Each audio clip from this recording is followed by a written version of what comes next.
놀이공원 같은 데 가서 커다란 인공폭포 앞에만 서도 그 흐르는 물줄기에 아주 기분도 좋고 그 웅장함을 느끼게 됩니다. 근데 이스라엘 백성은 양쪽으로 높이 솟은 그런 바다 물벽을 지나서 200~300만이 되는 수많은 사람이 밤새도록 환히 비치는 불빛을 등에 지고 바다를 모두 무사히 건넜습니다. 애국 군대들은 이들을 잡으려고 쫓아오다가 다시 먼 위치로 물러가는 돌아오는 바닷물결에 의해서 모두 다 죽고 맙니다. 새벽이 되었습니다. 애굽 사람들의 시체가 해안 여기저기에 즐비하게 있음을 목격하고 자신들은 한 사람도 조금도 다치지 않고 모두 무사했음을 보고 하나님께 하나님의 크신 능력에 큰 찬양을 부릅니다. 이것이 출애굽기 15장에 나오는 모세의 노래라는 찬양입니다. 모세가 이 노래를 지어서 하나님을 찬양하고 이스라엘 백성이 그 가사에 맞춰 함께 노래합니다.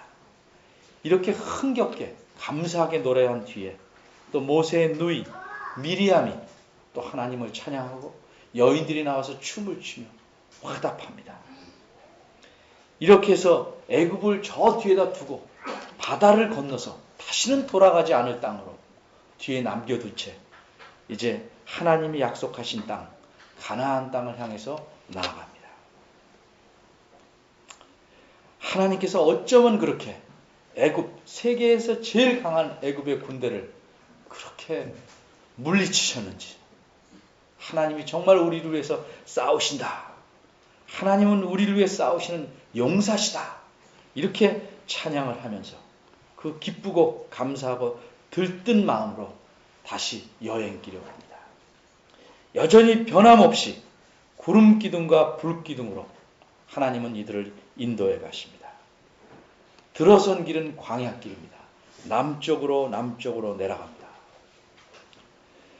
이 광야는 수르라는 광야입니다.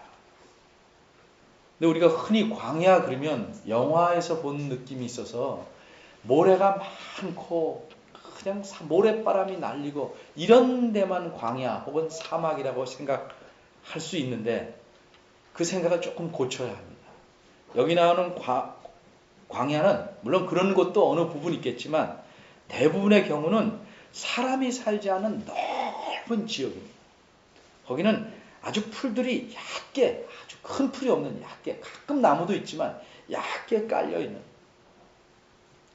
아주 풍성하진 않지만, 그래서 유목민들이 적어도 한 부족이 짐승들을 이끌고 소나 양, 염소를 이끌고 그 풀들을 뜯어 먹을 수 있는, 초원보다는 못한 희박한, 그러나 먹고 살 수는 있는 그런 지역을 광야라고 합니다. 그러니까 잔디가 잘 안 심겨져서 듬성듬성한 넓은 들판 같은 것을 광야로 생각하는 것이, 모래로 가득 찬 사하라 사막이나 무슨 고비 사막 이런 것처럼 생각하는 것보다는 앞에 것이 더 많습니다. 그런 광야길을 한없이 갑니다. 그들은 여행할 때 먹을 필요한 것도 갖고 또 물도 가죽 부대에 넣어서 짐승에 다 실지만 사흘 길을 가니까 물이 다 떨어졌고 수많은 가축들을 끌고 나왔는데 이거 목이 마라 아주 심한 상태에 이르릅니다. 하루도 목마른 걸 참기 힘든데 3일을 계속 목마른 가운데 옵니다. 이른바 광야를 체험합니다. 가져온 물은 동이 났고 물 없이 3일 길을 들어와서 더군다나 광야 깊숙한 곳에 들어왔습니다. 그래서 3일째 도착한 곳이 마라라는 곳입니다. 여기는 그 홍해를 건너서 약 50km쯤 떨어진 곳에 있다고 합니다. 학자들이 오늘날 그곳의 지명이 뭐라고 이야기합니다. 아인 하바라라는 곳이라는데 거기에는 지금도 아랍 사람들이 가서 이 물은 낙타에게도 안 먹일 만큼 물이 쓴 곳이라고 합니다. 거기서 물을 찾았습니다. 모두 달겨들어서 먹지만 물이 너무 써서 먹을 수가 없었습니다. 3일 동안 물을 못 마셨으니 웬만하면 먹을 수 있는데 워낙 쓰기 때문에 먹을 수가 없었습니다. 어디 가면 물이 있겠지 하고 기대하고 마침 물을 찾았는데 써서 먹지 못하는 물을 발견했을 때 그 좌절과 실망은 이루 말할 수 없어요. 차라리 기대를 안 하면 그냥 견딜 수 있는데 뭘 주겠다 그러고 가니까 안 주면 더 약이 오르듯이 마라라는 곳에 가면 물이 있다 갔더니 쓴 물 때문에 먹지 못했습니다. 원래 이곳의 이름은 마라는 아닙니다. 그런데 하도 그건 물이 써서 거기만 생각하면 쓰다 이 말이에요. 그래서 이스라엘 사람들끼리는 그곳 이름을 마라, 쓰다라는 이름으로 정해버린 것입니다. 왜 이렇게 쓴가? 학자들은 또 여러 가지 이유를 생각합니다. 그래서 학자들입니다. 여러 가지 이유 중에서 특별히 3가지를 얘기하는데 마셔보니까 쓴맛은 이렇게 혼합된 맛이라고 하나요? 마셔보니까 지독히 맛이 역겨워서 아마 그것을 쓰다라고 표현했을 것이다. 이렇게 보는 견해가 하나 있고 아니면 이게 마시기 힘든데 생각 속에 이거 먹으면 건강에 무척 해롭겠다 생각해서 쓰다라고 했을 수도 있겠다. 또 하나 의견은 너무 짜서 짠 물을 먹으면 오히려 갈증을 가라앉히기보다는 부추긴다고 합니다. 너무 짜서 먹을 수가 없었다. 어쨌든 이 3가지 이유 중에 하나 혹은 2-3가지로 먹을 수가 없어. 써서 먹을 수가 없어. 자, 이것이 이제 3일길 여행한 뒤에 나타난 결과입니다. 근데 여기서 이들의 문제가 생겼습니다. 이들이 이런 상황에 처했을 때 어떤 태도를 보이느냐? 이것이 이들의 문제였습니다. 이들은 모세를 원망했습니다. 여기 원망했다는 말은 단순히 불평을 털어냈다는 표현이 아니고 불신임하는 마음으로 원망합니다. 불신. 뭐 그렇게 해. 이 정도가 아니고 너를 못 믿겠다 하는 마음에서 속에 담은 아주 독한 그 불평을 털어놓는 것입니다. 요 바로 앞에 14장 31절에 하나님께서 모세를 통해서 바다를 건너자 이들이 비로소 하나님을 두려워하고 하나님과 모세를 믿었다 이렇게 표현합니다. 이제까지 이스라엘 백성은 모세를 통해서 하나님이 그들을 건져내시고자 하지만 이렇게 믿지 않았습니다. 들쑥날쑥했습니다. 근데 비로소 홍해 바다를 건너서 바닷물 속을 지나서 건너오자 모세를 믿었다고 말합니다. 이제 비로소 사람이 사람을 신뢰하는 것, 그 참 믿어볼까 하다가 덧나고 그러다가 비로소 믿었다. 이게 이제 14장 31절의 표현입니다.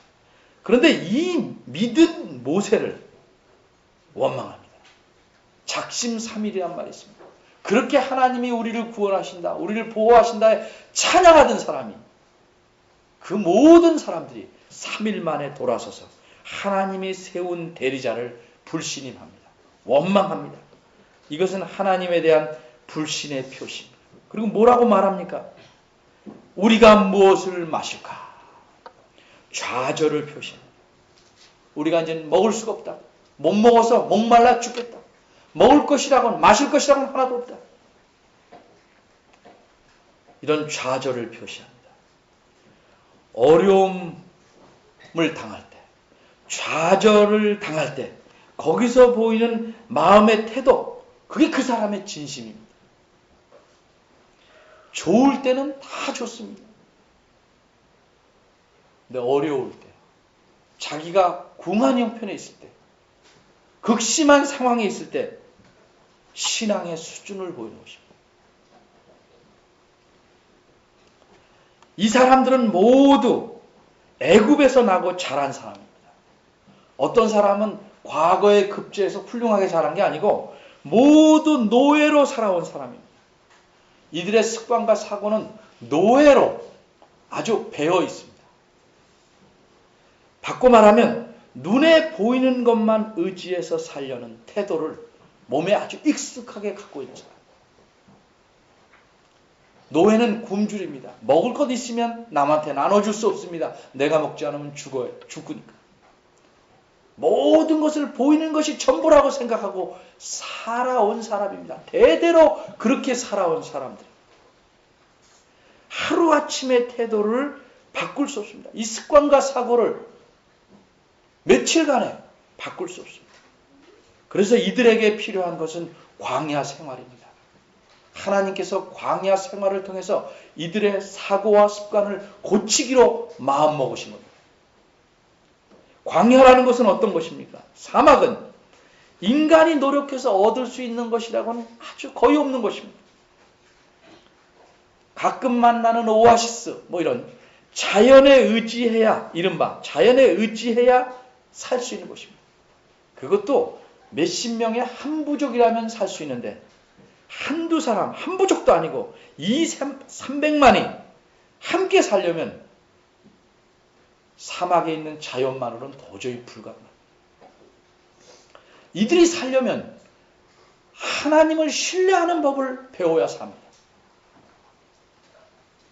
그래서 하나님은 의도적으로 이들을 광야로 이끌어 가셨습니다. 불기둥과 기름기둥이 남쪽으로 내려갑니다. 따라갑니다. 모세가 하나님의 뜻에 따라 이들을 광야로 인도해 간 겁니다. 하나님은 대안을 갖고 있었습니다. 이 마라라는 곳에서 2시간 정도가 채 안 가면 엘림이라는 굉장한 오아시스가 있습니다. 27절에 나옵니다.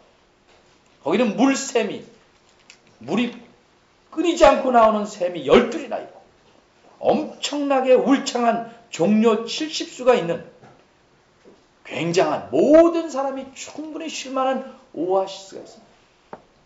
그 목적지를 데려가는 동안에 훈련을 시키려고 마음을 먹으신 겁니다. 이들은 자신들이 좌절과 어려움에 처하자 하나님에 대해서 원망합니다. 하나님이 애굽에서 그들을 데려 나오시는 것은 목말라 죽게 하고 먹을 것이 없어서 죽이려 하는 것이 아닙니다. 하나님께서 마찬가지입니다. 오늘도 여러분들을 예수님 믿게 하는 것은 여러분들을 죽이고 세상에서 집 밟혀서 아주 굶어 죽어라. 이래서 여러분들을 예수 믿게 불러내시는 거다. 예수를 믿는다는 것은 사는 법을 바꿔야 사는 맛이 나는 것입니다. 그것을 바꾸지 않고 예수 믿는 사람들이 많습니다. 하나도 안 바꾸고 하나님을 이용해서 자기가 원하는 것을 빨리, 많이, 가득, 확실하게 얻으려고 합니다. 그래서 어려운 상황에 더 깊이 들어가고 좌절을 맛보게 됩니다. 이런 사고를 바꾸지 않으면 예수 믿는 것은 계속 짐입니다. 어려움에 어려움으로 계속 치달려갑니다.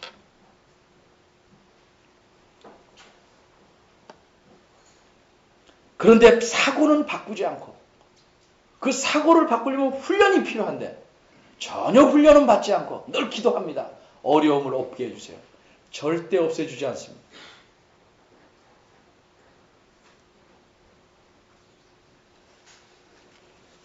이스라엘 백성이 겪은 일, 그들을 하나님께서 어떻게 다루셨는가를 보고 오늘날 하나님께서 자기 백성인, 하나님의 백성인 우리들을 어떻게 다루시는가를 배워야 합니다. 그래서 구약이 기록되어 있는 겁니다. 그들의 생활은 광야지만 어려움을 통해서 좌절과 또 신뢰하는 법을 배우고 이런 상황을 우리 삶으로 옮겨놓으면 같은 원리로 작용하는 것입니다.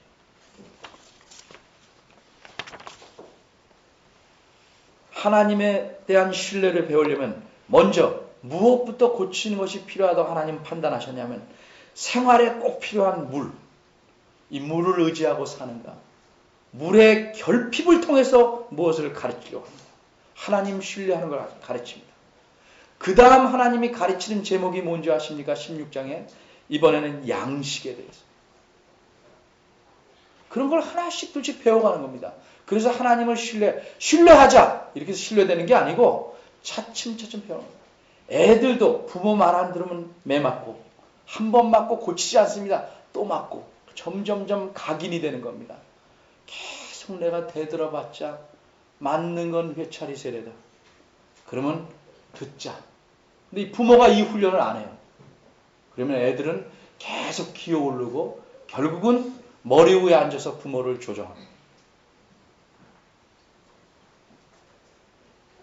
그러나 하나님은 그렇게 자기 자녀들을 자기 머리 위에 앉도록 그렇게 키우시지 않습니다. 자신을 신뢰하게. 이런 신뢰를 배우지 않고 계속 어려움 속에서 원망만 합니다. 하나님 나한테 이럴 수가 있습니까? 그래서 평생을 그렇게 사는 사람들이 적지 않은 눈에 띕니다. 제가 보기에는 문제를 뻔히 알겠는데 본인은 아니랍니다.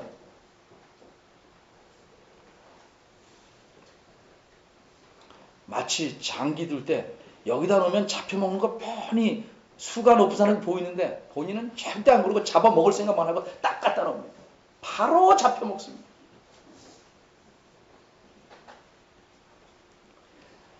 내가 중히 여기는 물, 이게 없으면 죽는다라고 생각하는 그 물, 그게 없어도 죽지 않을 수 있다를 배워야 합니다. 이 사람들에게 필요한 것은 그것, 물이 없어도 하나님을 신뢰하면 산다를 배워야 하는 것입니다. 생명은 물에 달려있는 것이 아니고 하나님께 달려있음을 배워야 하는 것입니다. 여러분 질문할 것입니다. 물이 없고 가란데 이렇게 불평 안 하는 사람이 어디 있겠습니까? 그런데 그런 사람이 있습니다. 왜 불평하는가? 신앙이 어려서, 바꿔 말해서 하나님을 신뢰하지 않기 때문에. 신앙이 좀 자라서 하나님을 신뢰하면, 신앙이 성숙하면 그렇게 불평하지 않습니다. 훈련을 잘 받아서 다르게, 똑같은 상황에서도 다르게 표현합니다. 시편 63편 1절은 다윗이라는 사람이 지은 시입니다. 이 사람은 유다 광야, 똑같은 상황입니다. 유다 광야에 있었습니다. 거기서 정말 물이 없어 마르고 곰핍한 땅에서 그 가란 가운데 하나님에게 이렇게 부르짖습니다. 왜 내게 물을 안 주는 거요? 그렇게 부르짖는 것이 아니고 하나님이여 주는 나의 하나님이시라. 내가 간절히 물을 찾대가 아니고 주를 찾되 물이 없어 마르고 곰핍한 땅에서 내 영혼이 주를 갈망하며 내 육체가 주를 앙모하나이다. 정말 중요하다는 것이 없을 때 그것을 찾는 게 아니고 보이지 아니하는 하나님, 내 삶을 책임지고 계시는 하나님을 찾는 것입니다. 신앙이라는 건 제가 누누이 말씀드리죠. 보이지 않는 것을 보고 의지하기 시작하는 것이다.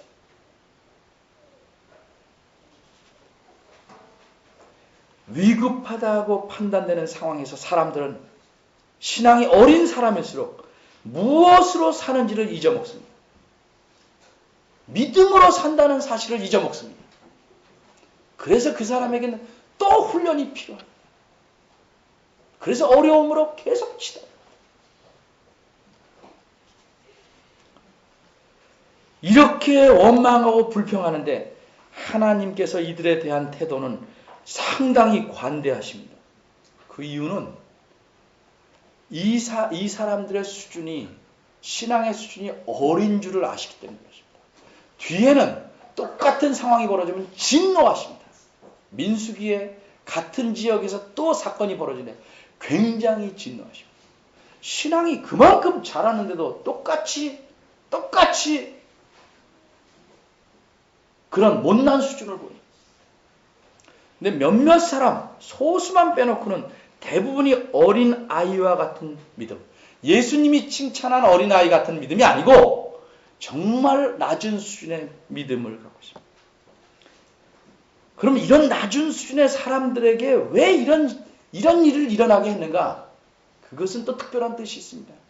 내 믿음의 실체를 봐라. 이론적으로 듣고 주님을 찬양하고 너무 많은 일을 겪으면 자기 신앙이 많은 줄 알아요. 어려움에 딱 가보면 신앙의 실체, 자기 수준을 보는 겁니다. 그래서 어떤 분은 말합니다. 이 어려움, 자기에게 닥친 어려움에서 자기 신앙의 수준을 보기 때문에 이것이 하나님이 우리의 신앙을 찍어보는 엑스레이다. 이렇게 말합니다. 뼈가 부러진 것 엑스레이 찍어야 나타납니다. 물론 통증을 통해서 아는 수도 있지만 분명히 하려면 하나님이 우리를 찍어보는 엑스레이는 어려움을 두는 거예요. 거기서 어떻게 네가 대처하느냐.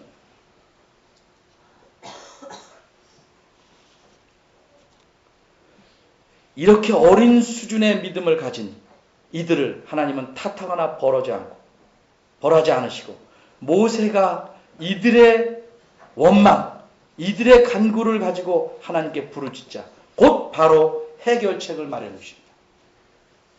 한 나무를 알려주십니다. 그래서 그 모세가 이 나무를 물에 던지니 물이 먹을 수 있게 단물로 바뀌었습니다.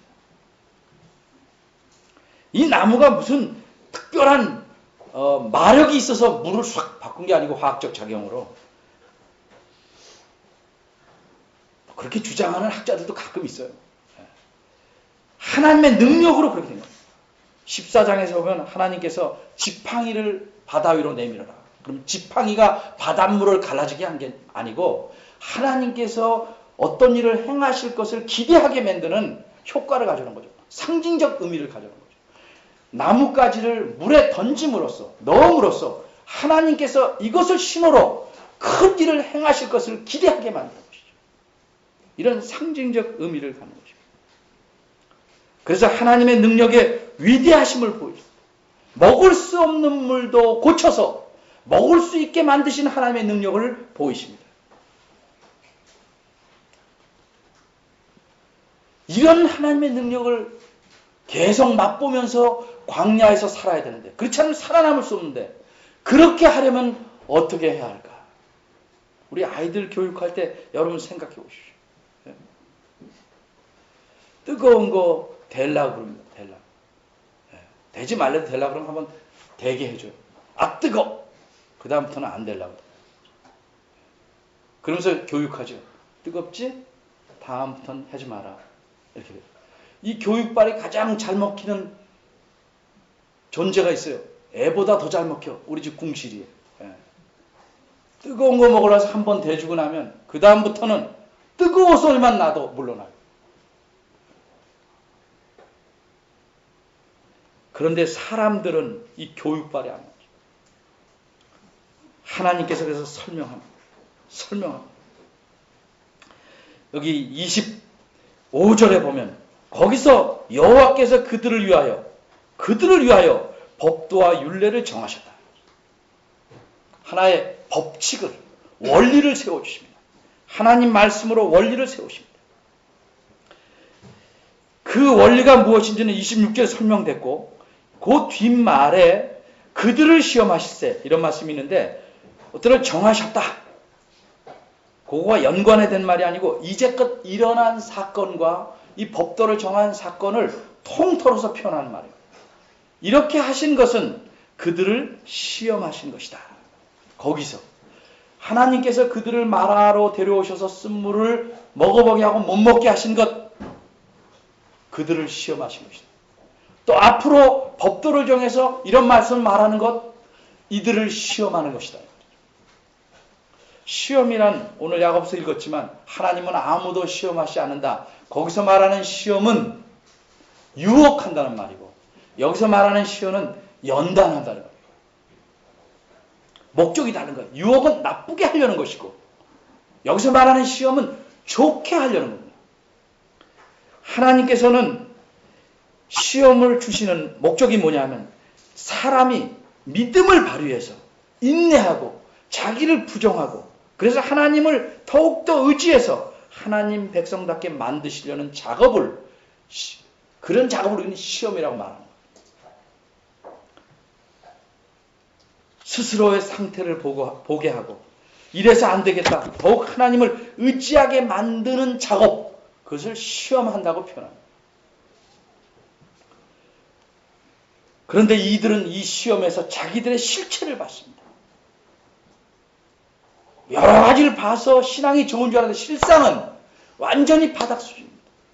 이들에게 이런 하나님의 능력, 하나님을 맛보고 하나님을 신뢰하면 어떻게 살 수 있는지를 가르쳐 줍니다. 26절에 말합니다. 너희가 너희 하나님인 나 여호와의 말을 청종하고 내 말에 순종하고. 이게 전체를 한마디로 말하면 순종이지만 조금 구분해서 생각해 볼 필요가 있어요. 순종한다는 건 무조건 했지요, 이게 아니고 하나님 보시기에 의를 행해야 됩니다. 하나님 보시기에 바른 것을 하는 것이 순종입니다. 자, 이 책상 좀 갖다 놔라. 들고서 탁 갖다 놨어요. 그것도 순종이라고 말하지만 그건 하나님이 원하는 순종이 아니에요. 시킨 사람이 원하는 대로 잘 갖다 놓는 것입니다. 청소를 해도 싹 쓸고 마는 게 아니고 정말 여러 사람이 쾌적하게 느끼게. 그 목적에 맞게 하는 거예요. 그러니까 하나님이 순종이라는 게 겉모습만 순종이 아니고 내 식으로 순종하는 것 아니고 하나님 보시기에 바르게 순종하는 것. 이게 진정한 순종입니다. 거기뿐만 아니고 그 순종하고 이제 다 끝났다가 아니고 계속 하나님 말씀에 귀를 기울이고 지키는 거예요. 계속 순종하려는 마음을 갖고 사는 것. 포괄적인 순종입니다. 그렇게 하면 뭐라고 말씀하시면 내가 애굽 사람에게 내린 모든 질병에 하나도 너에게 내리지 않겠다. 앞으로 있을 좋을 것을 먼저 말씀하지 않고 과거의 나쁜 것을 떠오르게 해서 거기에 대해서 진절을 느끼게 하고 거기서 멀어지게 합니다. 막 힘든 일을 당한 사람은 좋은 건 못 주겠다보다도 그 일을 안 당하는 것을 더 좋게 생각합니다. 훈련의 과정상 애굽에서 질병 때문에 애굽 사람은 그 당시 세계에서 가장 건강하고 튼튼하다고 합니다. 근데 하나님께서 질병을 주셔서 수많은 사람 아프게 하셨고 전염병이 돌게 하셔서 가축을 다 죽였어요. 근데 그 애굽 땅에서 사는 이스라엘 백성이 사는 그 지역에는 가축이 한 마리도 죽지 않아요. 하나님의 특별하신 보호하심으로 전염병이 돌질 않아요. 그런 질병, 여러 가지 질병, 그런 것들이 너희에게 내리지 않겠다.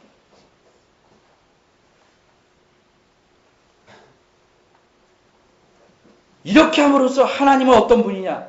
나는 그저 너희를 못 살게 구는 하나님이 아니고 너희의 모든 것, 아픔과 어려움과 질병과 모든 것을 치료해주는 의사다. 단지 육체뿐만 아니라 너희들의 영혼도 쾌적하게 쾌유할 수 있도록 만드는 여호와다 하는 사실을 가르칩니다. 여러분이 잘 아는 미국의 유명한 벤자민 프랭클린, 그렇죠? 유명한 사람, 이름은 다 들어봤죠? 그 사람이 이런 말을 했어요. 의사는, 하나님은 병을 치료하는데, 우리는 딱 의사가 치료한다고 생각하죠. 실제는 하나님이 치료하시는 거죠. 의사는 진단하고 처방만 내리는 거죠. 근데 벤자민 프랭클린은 이렇게 말했어요. 하나님은 치료하시고, 의사는 수수료만, 진단료만 받는다. 그 당시도 그랬나 봐요. 이 말은 그 의사한테 가지 말고 늘 기도로 고쳐라는 뜻은 아닙니다. 정말 우리를 치료하는 우리의 마음과 육체와 모든 것을 치료하는 능력은 하나님에게서 오는 겁니다. 때로는 그 능력을 의사의 처방을 통해서 마치 나뭇가지를 통해서 그걸 신호로 하나님이 능력을 보이시듯 그렇게도 하지만 그 능력은, 치료하는 능력은 하나님에게서 오는 겁니다.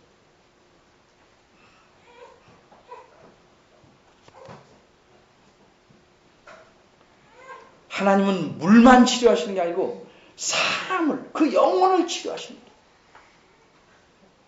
모든 불행과 병과 모든 것이 어디서 옵니까? 그 근본적인 원인은 죄에서 옵니다. 죄가 주는 그 강박, 죄 때문에 생기는 모든 강한 스트레스, 이런 게 얼마든지 병을 유발합니다.